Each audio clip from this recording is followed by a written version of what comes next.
कांग्रेस नेता के guest house पर चला बुलडोजर, करोड़ों की सरकारी जमीन कराई गई कब्जा मुक्त। कांग्रेस नेता निर्मल जैन ने जिला प्रशासन की इस कार्रवाई पर आरोप लगाते हुए राजनीतिक विद्वेष बताया है। उन्होंने कहा कि जिला प्रशासन की तरफ से यह कार्रवाई बीजेपी विधायक और बड़ा मलेरा से विधायक प्रद्युम्न सिंह लोधी के सहारे पर की गई। छतरपुर जिले में एंटी माफिया अभियान के तहत लगातार कार्रवाई जारी है। इसी क्रम में रविवार को जिले के घोहारा में प्रशासन ने अब तक की सबसे बड़ी कार्रवाई करते हुए लगभग 15 करोड़ की कीमत की मैरिज हाउस पर बुलडोजर चलवाकर जमींदोज कर दिया। ये बिल्डिंग कांग्रेस नेता निर्मल जैन की थी, जिसके बाद कांग्रेस नेता और बीजेपी विधायक आमने सामने आ गए। कांग्रेस नेता निर्मल जैन ने कहा कि कांग्रेसी होने के कारण उन्हें टारगेट किया जा रहा है, इसी वजह से बिल्डिंग पर कार्रवाई की गई।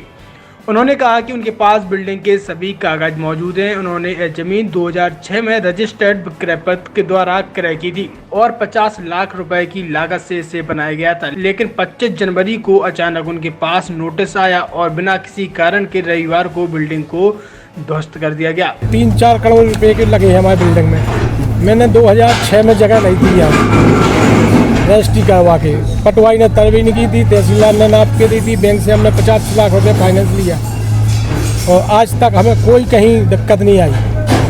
हमने कांग्रेस को किराए पे दिया ये कार्यालय अभी इस चुनाव में, उपचुनाव में, उसके बाद हमें टारगेट बनाया गया। किसने बनाया टारगेट?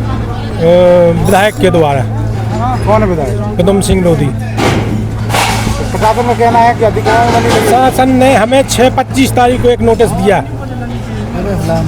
हमें कोई मौका नहीं दिया। 25 तारीख को 2 बजे समय नोटिस दिया और हमें 2:30 बजे के उस पर हमें वो मिला है। हमने पावती भी, हमारे पास प्रमाण भी है। उसके बाद वही 3 दिन में पूरा खेल कर दिया उन्होंने।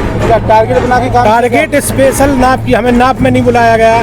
2 बार नाप भाई हमें बताया नहीं गया, चूँकि रहे हमें यहीं, हम कुर्सी डाल के यहीं बैठे हैं, हमारे पास कोई नहीं आया, ना हमें कुछ बताया। दस्तावेज हैं आपके पास? पूरे दस्तावेज हमारे पास है। दिखाया दिया आपने प्रशासन को? प्रशासन को दिखाया, हमने सबको दिया, लेकिन वो प्रशासन ले ही नहीं है।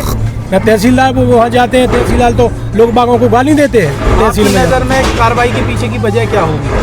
हमारी वजह वही है, टारगेट बनाया गया स्पेशल। किस बात का टारगेट? हमने चुनाव पे दे दिया, कांग्रेस है मेन टारगेट है। वहीं इस मामले में बड़ा मलेरा एसडीएम नाथूराम गौड़ का कहना है कि यह बिल्डिंग मध्य प्रदेश शासन की जमीन पर अतिक्रमण कर बनाई गई थी। कब्जा मुक्त कराने के लिए न्यायालयी प्रक्रिया के तहत बेदखली का आदेश पारित किया गया था, साथ ही अनावेदक को अंतरिम नोटिस भी जारी किया गया था।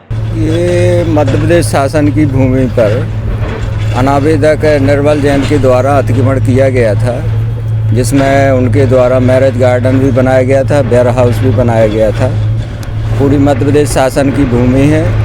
उनको विधिवत न्यायालयीन प्रक्रिया की कार्रवाई करके बेदखली आदेश पारित किया गया। बेदखली आदेश के पारित करने के बाद उनको एक अंतिम नोटिस दिया गया कि आप जो है खाली कर लें, और उनके द्वारा वो खाली नहीं किया गया।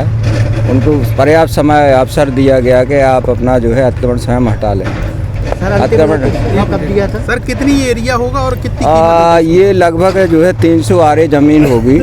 300 आरे ज़मीन में इन्होंने काफ़ी निर्माण कर लिया था, और ये लगभग जो है करोड़ों में इसकी जो आकलन किया है हम लोगों ने कि करोड़ों की, कितना करोड़ होगा? लगभग जो है 10-15 करोड़ के लगभग।